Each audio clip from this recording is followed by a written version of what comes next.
Hello, everybody. I had a podcast done for you guys earlier today, almost done. And then I flicked my screen and the thing just went completely off. I was just like, you gotta be kidding me. So I didn't have time to complete it then. But I just got home from work and man, I can tell you my ice cream family is keeping me busy and they are whooping my butt. I am exhausted. But I didn't want to end the night without putting something out for you.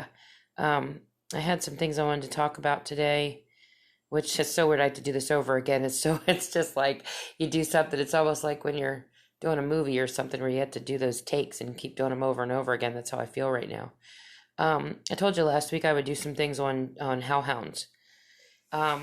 There was a story about, I don't know if you guys know about this, but there was a man named Robert Johnson back in 1937, and he was a young black male that was struggling in the music industry. He really, really, really wanted to make it big in the music industry, and he sucked. He just wasn't good at it.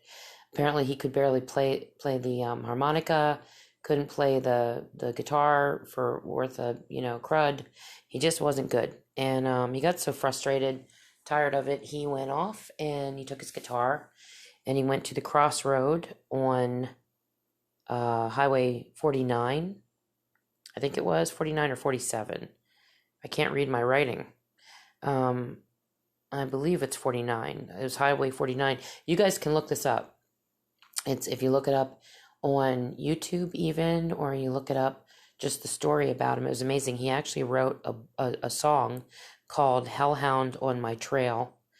And supposedly he summoned this demon. This is what he told his friends, or some of his close friends and his family, that he had gone to the crossroads, had laid his guitar in the crossroads at nighttime, like at 3 a.m, and it was deserted. And back then, especially, there wasn't much traffic.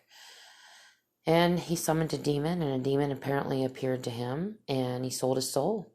And he came back, and they said this guy went from not being able to play anything to playing like a pro. I mean, he was amazing.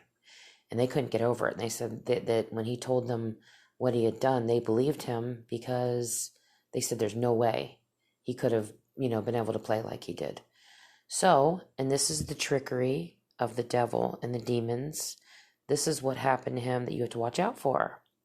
So he thought he was going to gain fame and fortune and become this really big musician. And he did gain his fame and fortune. He was playing in the taverns and get-togethers with some of the great names. And within a year, he was dead. They said that he kept talking about hearing sounds of hounds, of dogs that nobody else could hear. And one day he was just gone, and they don't know what happened to him. So they think the hellhounds came and they took him, because typically, apparently, that's what they say happens when you sell your soul, that the actual hellhounds, they come out of hell and they come to drag you away. So you have to be very careful, because I don't know, there was a movie out. I should have looked this up before I started this. Nicolas Cage played this. What was that called? I can't remember what it was called. He was on a motorcycle, and he caught on fire, and he looked like a skeleton, and he made a deal to save his dad because his dad was dying. And then what happened was, during the course of this deal, he was tricked. And that's what they do. They trick you. Okay, so you would have to be so incredibly specific with your words, and you would have to, I have a couple of incidences with this. Like, I remember a story about a guy that wished his family were back with him. They burned in a fire, and he just wanted them back in the worst way. So he made a deal with the devil, and the devil replaced his family in decaying mode. Like they were like zombies that didn't eat people sitting in his house. They were all burned and charred, and they were they acted all strange. And so he ended up with his family back, but they were really disgusting. And it reminds me of the story or the movie Aladdin, where I don't know if you guys have ever seen this, but the one guy had the genie kind of like, enslaved to him until he had his wishes up. And the genie was getting really frustrated. He got really ticked off because the guy kept stringing him along. And finally, he came up with his last wish was that he wished for this sunken treasure of whatever. And when the genie granted him the wish, it was with this guy underwater with this sunken treasure. Like he put the guy in the ocean with the sunken treasure instead of, bringing it out to him. So my point is, you have to be extremely careful what you're wishing for. You have to be extremely literal and literally sit and think of every possible avenue that this demon could take to trick you, which you probably aren't going to think of every one of them because you're human and they are a superior being. Whether they're, pig swine, I can't stand them. I always call them like, I kind of, it's like a little bit of a swear word, but they're just swine, but they still are a higher being. They have more abilities. They've got, higher powers, more intelligence. I mean, they're in that realm. So of course they're going to, we will too one day when we're passed through. But while we're human, we don't have that. So, we just have to be really careful, even with God. I mean, God, I wouldn't say God's a trickster, but God is very literal. So you have to be careful when you pray. And like, I remember when I was a kid, I prayed for patience. And I remember somebody I talked to, I think it was a pastor or something, said, don't ever pray for patience. And I was like, why? And they said, oh, your life will just become an absolute nightmare because what will happen is God will test you and test you and test you to teach you patience. So you're basically praying for a lot of crap to happen in your life so you can learn how to be patient and tolerant of things. So you don't want to pray for patience ever. Just don't do it. So be very careful how you word things. Try to cover every aspect of, any doorway that can be used to kind of distort, what you're asking for. And don't ever make a deal with the devil or a demon. Just don't do it. Hang on, I got to take a drink here. So that was just something. The story is really fascinating. Look it up. It's really, his name's Robert Johnson. In 1937, he made a deal with a demon on highway, I believe it's 49 or 47. I believe it's 49. It kind of leads me into Bob Dylan. There's also many years ago when the Lord was taking me down this path of enlightenment and opening my eyes to see what's really going on. I was looking just every day. I was just going through everything. I mean, you can't even believe the amount of hours and days and months and years that I've spent in prayer with God, talking to God, asking questions, having him lead me into this, into that, which led me into something else. I mean, he's just been showing me things I couldn't even imagine. And, there was a story I ran into with Bob Dylan where he was doing this interview and he was saying, he was being asked about, how can he carry on? How can you still, at your age, keep going? Like, how do you do this? Why don't you retire? And Bob Dylan very seriously said, well, there's certain obligations I have to fulfill. And the guy was like, well, what do you mean? And he was like, well, certain, deals I made that I have to fulfill. And the guy started laughing, the interviewer, and he was like, well, what do you mean? He said, deals with who? And he said, well, he said the commander-in-chief is what Bob Dylan said. And the guy kind of looked at him. He thought Bob Dylan was joking, and Bob Dylan was dead serious. And he said, you mean in this world? And Bob Dylan said, oh, well, he goes in this world and in the next. And he was completely serious. I mean, he was sitting there basically telling this interviewer that he had made a deal with Satan and he had obligations he had to fulfill and that he had to live up to them. And he was forced into fulfilling his end or something really bad could happen to him or his family, which it's going to anyway. I mean, if that's the kind of deal that he made, I mean, his soul is sold. It's gone. I don't know if God can get souls back once they're sold. I don't know. I don't know if that's possible. I mean, I just don't know. It's almost like kind of goes into the mark of the beast kind of stuff. Like once you make a deal or make a seal in your skin, or you do a certain thing, it's done, it's over. There's no going back from it. So if you guys, that's another thing you can look up if you get on YouTube. Look up the interview with Bob Dylan, where he talks about, making a deal or selling his soul or something along those lines. If you guys ever have any questions, like if you don't know where to find things I talk about, please email me. It's at inthedark2021@gmail.com. Just drop me an email. Send me your stories. Please send me your stories. I do not have to use your name.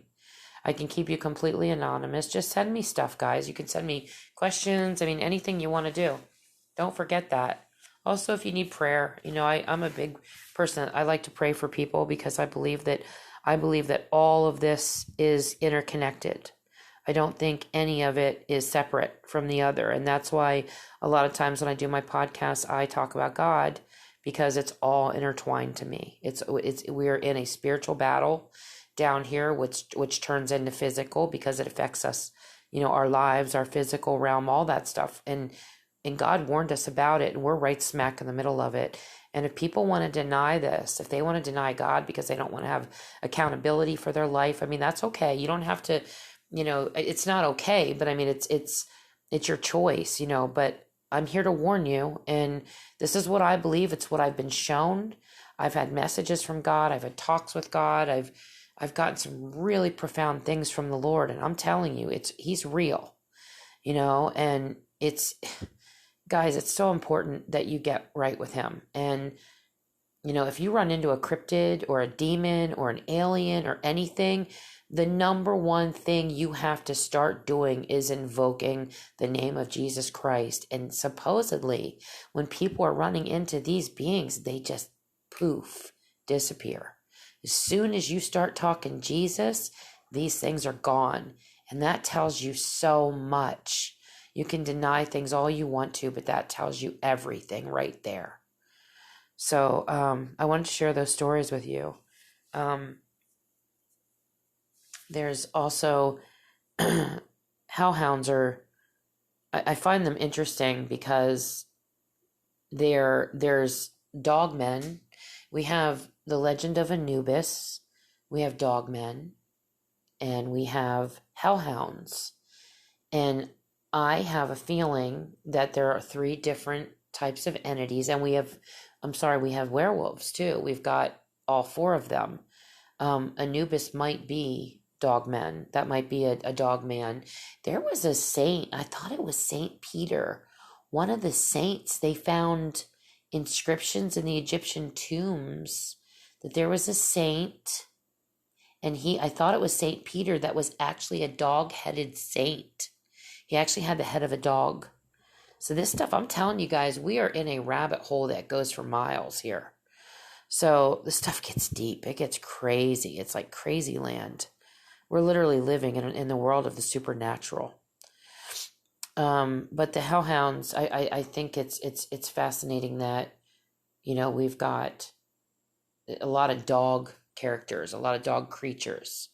And there's other types of creatures as well, but the dog cryptids and creatures and stuff, there's quite a few of them. So I don't know if dogmen are hellhounds. The funny thing about the dogmen and the Sasquatch and the werewolves and all the stuff is that they smell like sulfur. They smell like they just stepped out of the pits of hell. They smell like rotting flesh and corpses and, just disgust. I mean, they're disgusting. And I don't know if dogmen and hellhounds are the same, or are they one and the same, or are they 2 different types of, is one spiritual and one is interdimensional, like spiritual and physical? Because I don't believe that the cryptids are just physical. I believe that they're both, because I think they were part fallen angel, and because of that, and the Nephilim and stuff, they have abilities, and I think they can travel interdimensionally, which I've talked about before. Matt, my mate, had a story when he was coming home one night. He was coming home, he was driving over this road. We live in this area it's pretty wooded up here. It's such a weird area. It's got like, you're like in town. In the front it feels like town, and in the back it feels like this wooded area. It's really weird. It kind of, and then I've told you guys this before, we've got the caves and all kinds of trees, stuff like that. And there's this one road that it connects. We go down the one road and we travel this back road that connects us from one part of town to the next quickly. It's a lot quicker, but it's very wooded. And he was coming home from work at night, one night at 3:00 in the morning. And he said there was this tree that was literally suspended in midair. There was nothing at the base of this tree that was holding it. And he said he was just driving and he's looking at this tree. He's got his high beams on. It's 3:00 in the morning. He's coming home from work.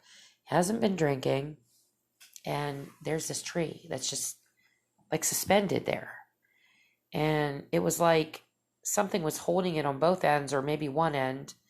And it was just going to drop it on the car, and on a car that was driving through to either kill the person or get the person out and take off with the body and, eat it or whatever they do with bodies, But he said he just looked at it and he said, no freaking way. And he turned his car around, went the other way, and he came around, through town and got home that night that way. But he said he couldn't believe it. He went back the next day and it was completely gone. He said he said it looked like somebody had to have been holding it, like two people, one on each end of this thing. It was enormous. And it wasn't like broken and leaning over. It was like, he said it was like, just like in midair, just like leaning over in midair. There was nothing there. So it was a pretty crazy story. And like I said, we live in a very wooded area in Pennsylvania where this road is that he was driving. And there was a lot of disappearances, and there was like a whole cluster of them way back when. But we've had a lot of encounters and stuff in Pennsylvania. So it's because it's attached to Ohio, Michigan. That whole area is like a triangle. It really is. And I'm so happy to know that I live in one of the states that is like that. So it's not very fun. Hang on, I gotta get a drink here. Okay.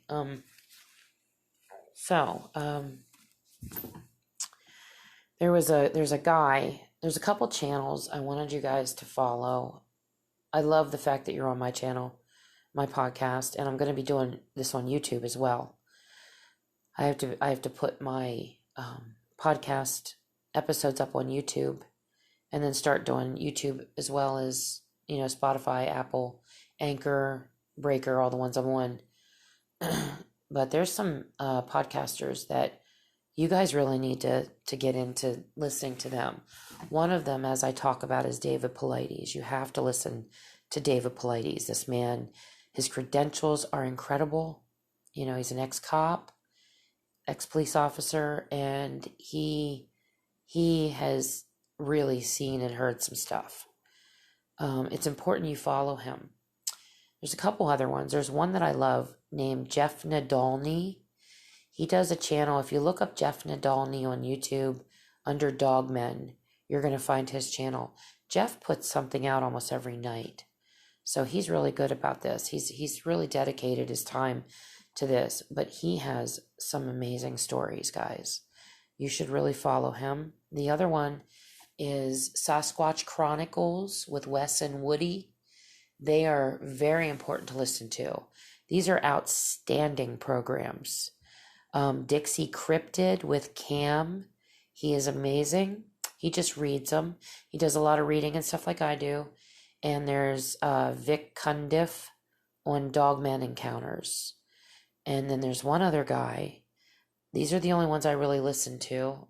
There's a couple others I listen to their stories on occasion, but I don't really know what the name of their channels are. I just kind of catch them now and then. There's another guy. I don't know the name of his channel offhand, but it's something along the lines of how to teach you to hunt. His name's Steve. I'll put it up on my next podcast because I'm not sure exactly what it's called because I just started catching it again. Really good channel. He had a guy that told him this story, and this kind of blew my mind, and I wanted to share it with you. This guy was a nuclear physicist. Talk about credentials, okay? He was sitting on a rock. He was out in the wilderness and he was hiking and he was sitting on a rock to rest. And he said he looked over and he saw this guy that was like a bodybuilder. He had his back to him and he was doing like this thing where he was jumping up in the air. And he thought he was working out. He didn't think much of it. But then he started noticing that this guy was covered in hair and he was built like 3 to 4 feet wide. Huge, massive as far as height. You're talking like 8 to 10 feet. And he said as he jumped up, the upper part of his body would disappear. So he literally caught a Sasquatch or a Bigfoot in mid-air doing that thing where they cloaked themselves.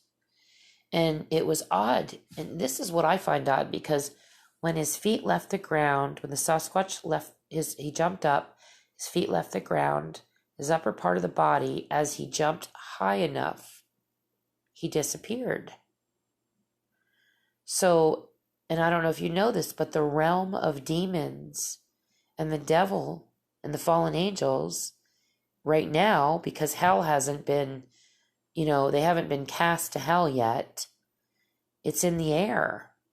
They reside in the air. So this Bigfoot was jumping up, and as he was jumping up, the parts of his body that reached a certain level was disappearing to the naked eye. You couldn't see it. It was cloaking. And the guy said out loud, "What the H?" He was like, "What the hell?" And I guess the Bigfoot turned around and looked at him. He said he looked at him with this look of complete hatred and anger. It literally scared the living crap out of him. He said he just sat there and started crying, like broke down and cried harder than he said he ever cried in his life. He said he felt like he cried for literally an hour. He finally got up and this Bigfoot just stood there. It was just standing there the whole time, staring at him. And it finally turned and it walked away. He got up and he walked away. Finally, he said he thought it was about an hour. And he said, I'm sorry. He said he thought it was about 20 minutes. He said it was 20 minutes he thought at the most had gone by. He got up to walk he tried to get back to his car. He didn't think he was going to make it, but he wanted to try, He thought he was going to die. And he said as he was walking, he realized he was much closer to his car on a totally different rock than he had been on before. He could not understand this. He said he just doesn't make any sense. He's walking and he gets to his car. He said he broke down. He gets in his car, gets back home. Oh, and on his way to the car, he said his foot started hurting. And he looked down and noticed that his shoe was off his foot. And on his other foot, his sock was missing. So on one foot, his shoe is missing. And the other foot, his sock is missing, but his shoe is still on. And he doesn't understand. And then he looks at his clock. He said an hour and 10 minutes had gone by. And he thought he had only been out there for 20 minutes. He has no idea where this time went. No idea how he got to this other rock. Got closer to his car. No idea where his shoe was. Went back to look. He actually walked back to look for his shoe, which I wouldn't have done. I would have been like, I'm out of here. I would have kicked off all my shoes and booked it. Or my shoe and sock, I guess I should say. And he couldn't find his shoe. And so he goes back to his car, gets home, gets in his house, doesn't realize anything else is off until he goes to use the bathroom. He said he goes to get in the take his pants down. His underwear are on completely backwards. Now, I don't know if you guys know about these missing 411 cases. Almost every single body that is found either naked, missing their shoes almost in every case. Shoes aren't anywhere to be found. No socks, no shoes. Some of these people don't have any clothes on at all. One of the people that they found the bones, they found a pile of bones, shoes were missing, and the pants were down to where the ankles would have been. They don't understand what is going on here, people. I don't understand this correlation between clothing and shoes and these beings that are either taking people, killing people, or like this guy, putting them in a state of hypnosis where they do something to the person and then the person recovers themselves and things are completely distorted. It doesn't make any sense. This doesn't make any sense. There was a case, there was a mother. I didn't even mean to get into all this, but now that I'm talking about it, and my nose is getting stuffed up again. I'm so sorry. My nose gets so nasally when I'm talking. My allergies get bad. Bear with me. I don't know, I say this in some of my episodes, so any new people know I've got really bad allergy issues, and they just, my nose gets really clogged up, and I sound like I've got a cold. Please excuse me for that. It's just my body. I'm just constantly in an allergy state for some reason. These people took their kids out to the woods, and they were walking, and they had two little children with them, mother and father, and the mother said it seemed like things got really weird. Like the area she was in got really almost like Twilight Zone-ish, where it just seemed like a haze. So they were walking along, but they kept walking.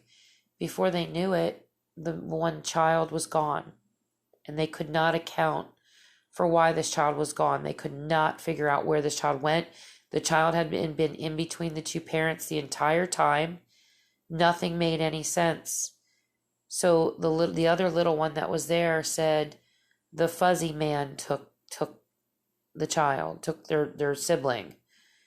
And they were like, when they recovered themselves and they felt like they were right again, they started questioning the child, and they were like, yeah, the fuzzy man came and took the child away. I watched it.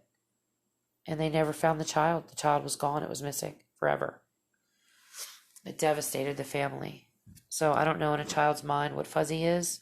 If it's hairy, fuzzy, there have been accounts of creatures in the woods that are faceless. They have no face, and their neck has a slit in it that lifts up. It's their mouth. There's no eyes that they can see. They're faceless, but they're fuzzy. And this stuff is happening, guys. It's happening. There's no way you can honestly, deny it. Like there's too many accounts from too many credible people. There's too many of them all across the entire world. We live in a realm of just absolute supernatural craziness, and it's going on. I believe this is stuff that God warned us about in the Bible, about the demons. I believe they're demonic or, of the dark side, and it's a battle. It's our battle. It's part of it. Hang on, let me get a drink here. Story about Cain. I was listening to a story this week where a person had said, they made a comment that they felt that Sasquatch or Bigfoot are the descendants of Cain. I agree with that. I'm going to tell you why. There was a cowboy that was, story about a cowboy that was really good guy, was out in the plains on his horse. And he's just, walking along with his horse. And he looks over, and there's this, what we would consider a Bigfoot, walking next to him. He said he had no idea who this was where this being came from. Didn't know at all what it was at the time. Said this man was like 8 feet tall, covered in hair, and he was just literally, ready to wet his pants. He said he looked straight ahead and tried to ignore it because he didn't know what to do. And it suddenly started talking to him. It introduced himself. He said, "Hello, my name's Cain. I'm the one that God cursed to walk the earth. And I have a mark, who put the mark on me." And he looked over and he just kind of struck up a conversation with him. And then he just eventually, this creature that claimed to be Cain went off and disappeared. And he said he couldn't believe that he was still alive, that he let him live. Didn't know what he was. Later figured out that he was what they call a Sasquatch. This story is what has made me believe when I was reading the story, it really made me feel like, wow, there's other people that are feeling that way too. They're feeling it. And if that's out there and people are picking up on that, then that's probably the case. We're like a collective, and it's amazing to me that you can think about something that you think is just your own idea, or something comes to you, and you find out later that there's thousands of other people in the world that think the same thing, and you've never heard it before, you've never read it, it just comes to you. Like, I've had that happen to me so many times. The idea of, I remember one day, I could never understand the story with Cain and Abel, how, this brother killed the other brother and why he was so evil. And I remember I was sitting there and I felt like I heard God tell me, "Tracy, Cain wasn't Adam's son. Cain was Lucifer's son." I had never heard this in my life, never read this, never heard it, never talked to anybody about this, never, nothing. And I sat there and I was like, oh my God. Eve was alone in the garden with Lucifer, who was the most beautiful angel in the world, in all of heaven and creations. And God called him a serpent. It doesn't mean he appeared as an actual snake. He might have appeared as a snake too, and then transformed into Lucifer's real self. And the appeal that would have been to Eve, trying to withstand a being like that, because it's said that Satan has reproduced, that he does have children on the earth, and it would make perfect sense that he would have seduced Eve and had a child to her, which in turn would have been Cain, her firstborn, who then in turn murdered his brother. And like I said, I don't know why this came to me. I don't know why. But after this happened, I ran into a story online where somebody else had the same, they got the same thing I did. And I was just like, wow, this is really crazy stuff. So I really felt like the Lord told me that. I also remember one time I asked Jesus, this is going to blow your mind. I was asking God questions when I was going to sleep, and he would always answer me when I was waking up. And I remember one night I kept asking Jesus. I knew that December 25th was not Jesus's real birthday. I knew that we celebrate the celebrations and the holidays that we celebrate they're not right. They're not accurate. Just like Saturday is the real Sabbath day. It's not Sunday.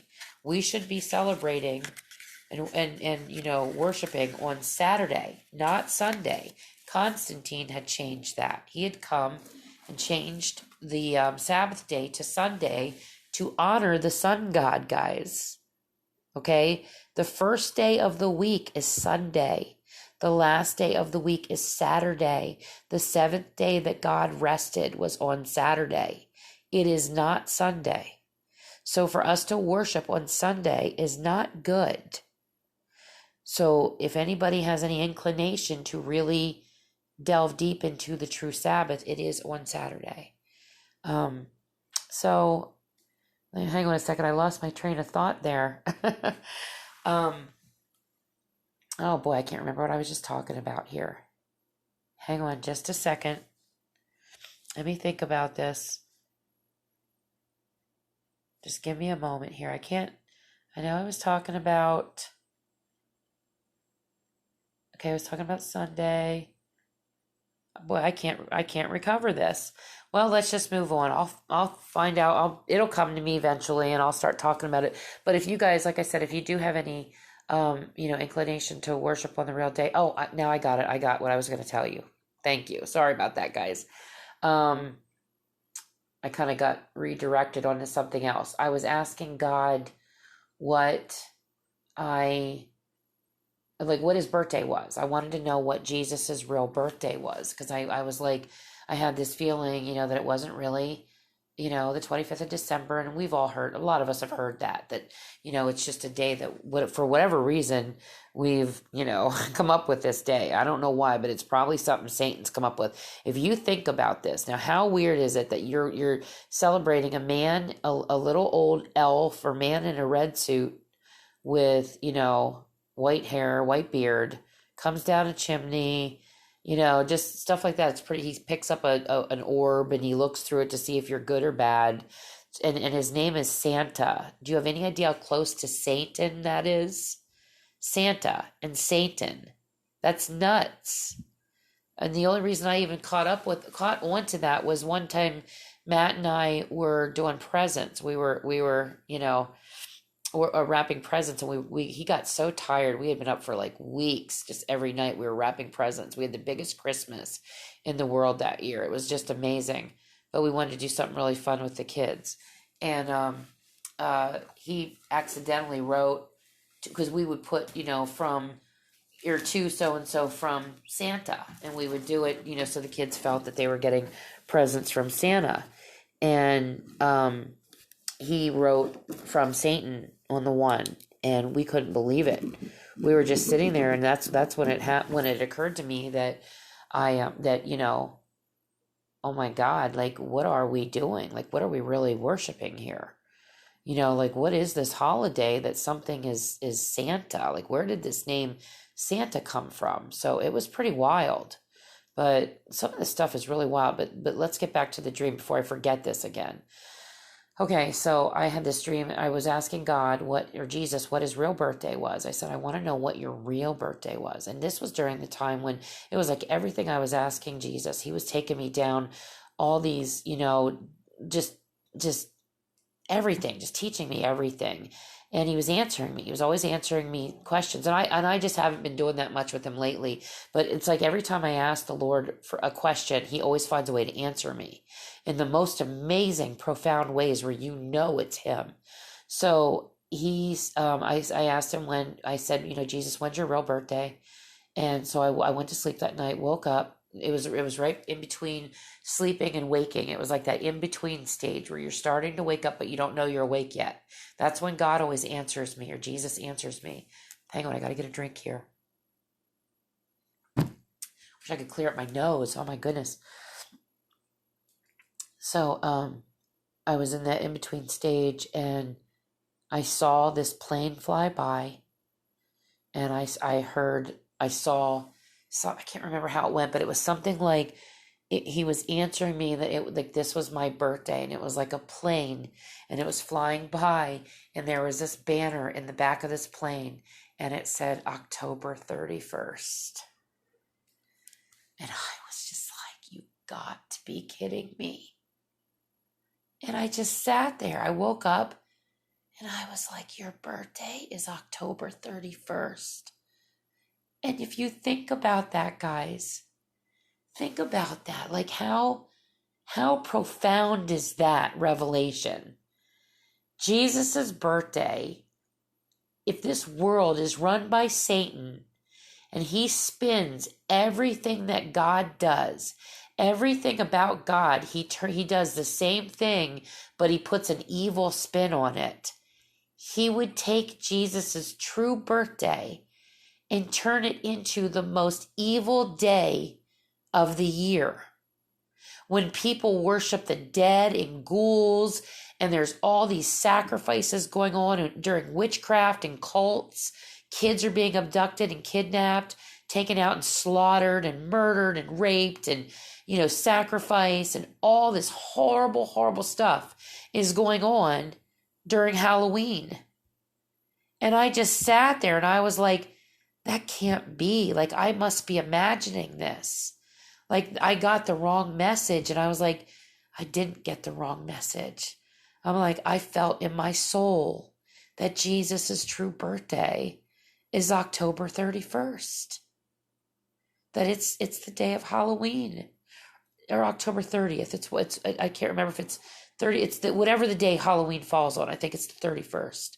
And that's what I had gotten. And in my dream, as I was waking up, I was hearing Jesus telling me that this was my birthday, and that how this, of course, is Jesus's birthday. And of course, this is the mockery and spectacle that it's been turned into, because we live in a very evil, satanically run world.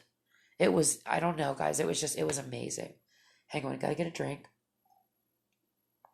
So, I have a couple stories for you. Let me read these while my nose is all stuffy. Okay. It is very, very hard to put into words. This is a person that was talking about a near-death experience. I like to end my shows with a lot of that. I feel like it kind of opens our eyes a little bit. It is very, very hard to put into words. I literally felt that I was shown everything in the world, everything in the universe, and how it fits together and how we continue. And when I came back, I felt that I loved everybody around me. I loved the trees. I felt a part of it. But I was very overwhelmed by the hate and the anger and the pain that is in this world. Everywhere I turned, I wanted companionship and brotherhood, and everywhere I turned, there were walls.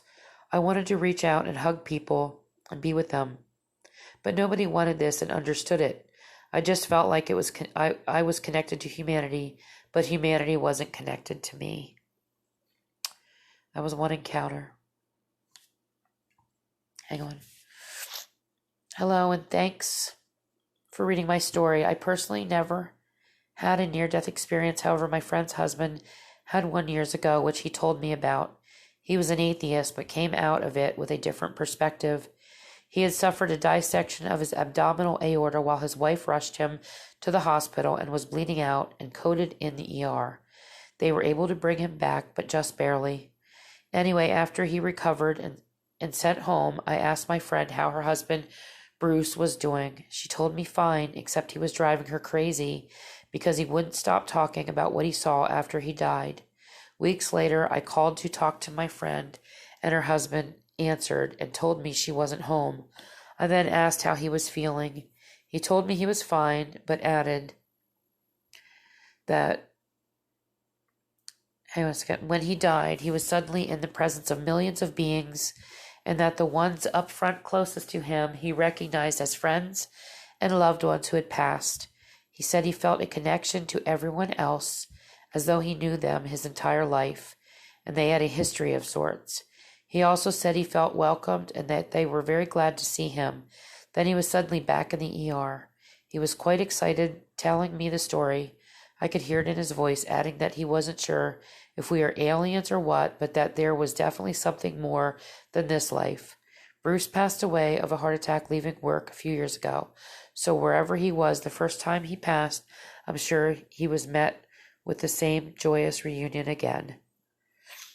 I don't think we're aliens. I think the aliens, as God showed me, are demons. They are truly demons and fallen angels. But I can see how people could misconstrue that if they didn't have any real basis or belief in God.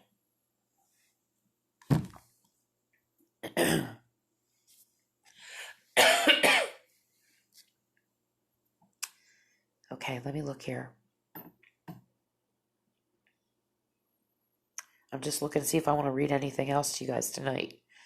I'm going to read one more. There's another one I was going to read, but I'm going to say, well, no, I'll read it. Okay, let me see here. This one girl just said, this is something that she had encountered.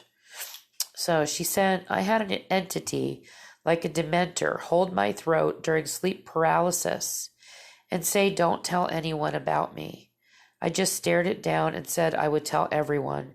Then I heard what I would describe as a camera taking a photo, and I snapped out of it and could move again and wake up.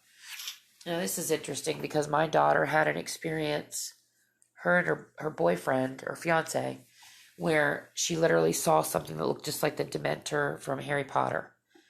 So that story kind of really fascinated me a bit. Okay, last one. Sorry about my nose, guys. I really am. I've never had any loved ones, human, ever visit after passing. But this is a person that was talking about being visited by, like a loved one after they died. So this was what the conversation was about. So they answered, I've never had any loved ones or human ever visit after passing. But the next day, after I had to put my baby girl dog down, she made her presence known. Then 2 more times on other days made her presence known. Like I didn't actually see her, but the morning after she passed, I was bawling and an orb passed by me and I instantly stopped crying and knew she was with me. Another time I heard her rubbing her back on my carpet in my room as I lied in my bed. No one was in my room with me. The last time was I was sleeping and all of a sudden the blankets got tossed over my face. Okay, that would be weird. I woke up kind of freaked out until I heard her nails walking in my bathroom next to my bedroom. Instantly not scared. Now, I don't know if like I told you guys before, I don't know if we could come back here once we die. I don't know that. I don't know if some people are allowed to be reincarnated. I do not believe we're all reincarnated. I don't even know if reincarnation is real. I don't know if it exists. It says in the Bible it isn't. Now, that could be God, not wanting us to know that we could come back, so we didn't really try. Or maybe in some instances, people, they die prematurely, so God sends them back. Or maybe it just doesn't exist. Maybe the things that people hear, even under hypnosis, like the things that they see or they hear, they talk about, is all demon induced. Maybe, the devil or spirits are feeding people information, leading them to believe that they really are reincarnated and other people in the room. And then when they go to check the facts all line up because it came straight from the devil or a demon. So we don't know. But this story was interesting to me because I had a really cool experience with my dog like this. She died September 11th in my arms. I went outside with her. I took her outside. She was in death throes. She had cancer for 2 years, and I had put her through chemotherapy for 2 years, and got to the point where it wasn't working anymore enough, and so she went out. She woke me up one morning on September 11th, around 5:30 in the morning. Chase woke me up. She was dying. And it's just awful. It's hard to even talk about it because I really loved her so much. I haven't had a dog since because she was my baby. She was a little mini schnauzer, smartest dog in the world you ever could even imagine. She was like a person. Didn't eat dog food, only ate people food because she got spoiled. And she slept with me. She had we literally gave her baths every night almost because she would get fleas. Every time we took her for a walk, she would get fleas. And from the park and stuff, and we couldn't stand her suffering, so we would just drown them all in the bathtub every night, and we had an advantage on her and all kinds of stuff. But for some reason that year fleas were just horrible. It was a crazy year for fleas. This her last year. And but she was our baby. I mean, she did everything, went everywhere with us. She's just our baby. So she was dying, and I literally jumped up, scooped her up in my arms, and took her immediately outside of our yard, because I didn't want her trapped in any house, because I knew we weren't going to stay in this house. So I didn't want her spirit to be trapped anywhere, because I didn't know how that went. I was like, I don't want to take a chance. So I wanted her to be free outside. She loved being outside. So I did this thing where we took her body on this procession. We went and we just kind of drove by all her favorite places. She was in the car in a box. And, oh, that was just so incredibly hard seeing her little body lifeless. Like, you have no idea how animated this dog was. She was just the most beautiful, perfect dog in the world. Didn't run away when you had her off a leash. She was just the most amazing baby. And her one ear stuck straight up, her other ear flopped over. She was so cute. I used to call her the bat dog. She was just the cutest thing. And so we took her on this little procession by all her favorite places and our old house that she loved and just everything, the parks and everywhere. And then we took her up to the vet. Her vet office, or the vet's office, was going to cremate her for me. I have her ashes in the house here with me. Hang on, I have to get a drink. I can't even begin to believe how stuffed up my nose is right now. It's crazy. So, I'm just trying to think here what happened. So we took her up to get her cremated, and as we were coming home, pulled into the driveway at the house, right, in the yard that I had taken her to when she died. I am not kidding you, you guys. This was the craziest thing I've ever seen. I got out of the car and I looked up at this cloud, and I know clouds take many shapes, but they don't take usually the shape of like the face of your child that just died, or your dog, or never saw a cloud do this before. This cloud looked identical to Chase. It was just her face.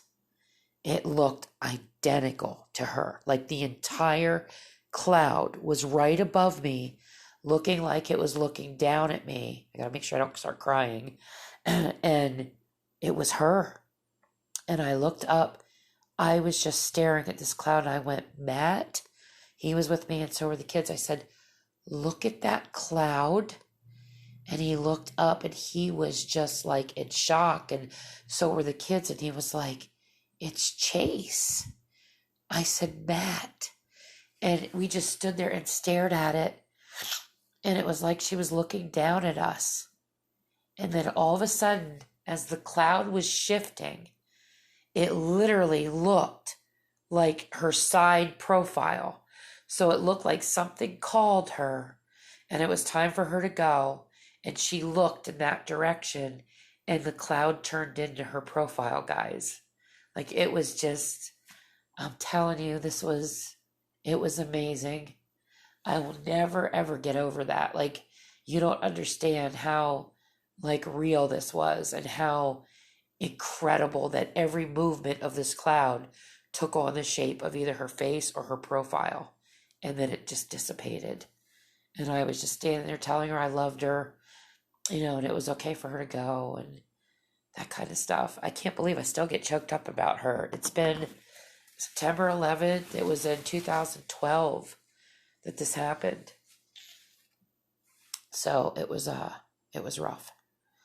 Very hard. And it was hard too, because I've never been able to get a dog since, because I waited for several years to get a dog. And then when I went in to get tested one day about my cat allergy, thinking I'd start getting shots for cats, and the doctor informed me that I'm highly allergic to dogs. And all this time I thought it was just cats I was reacting to, and it was dogs too. And so I had waited several years because I just couldn't bear getting another dog. I couldn't bear, no, it wasn't even like I was replacing Chase. It was just the trauma of going through watching my baby die. And then, thinking about like going through that again, another day was just, I couldn't do it.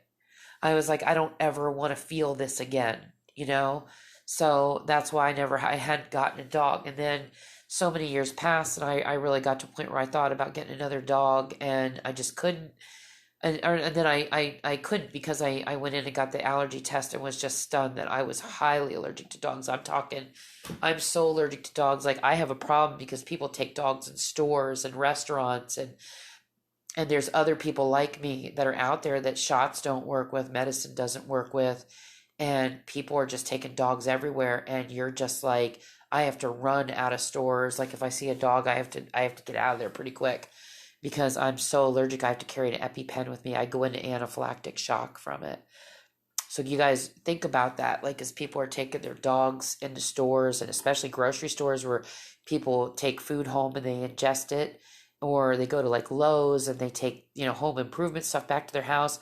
There are people that are so allergic to dog and cat dander, but people are taking dogs everywhere now that it can kill them, and or it can kill a child, it can kill a mother, a father, it can kill you. I'm one of those people, and no amount of shot, there is no hypoallergenic dog to me, no pill, nothing could work to fix it. So just think about that, when you're, try to keep your dogs, like to yourself more. Like don't let them off leashes, because if they run up to somebody with an allergy like I have, it can be fatal for them. Same with stores. Like, I know you love your dogs. I loved my dog, and I never would have thought of this either until I became allergic.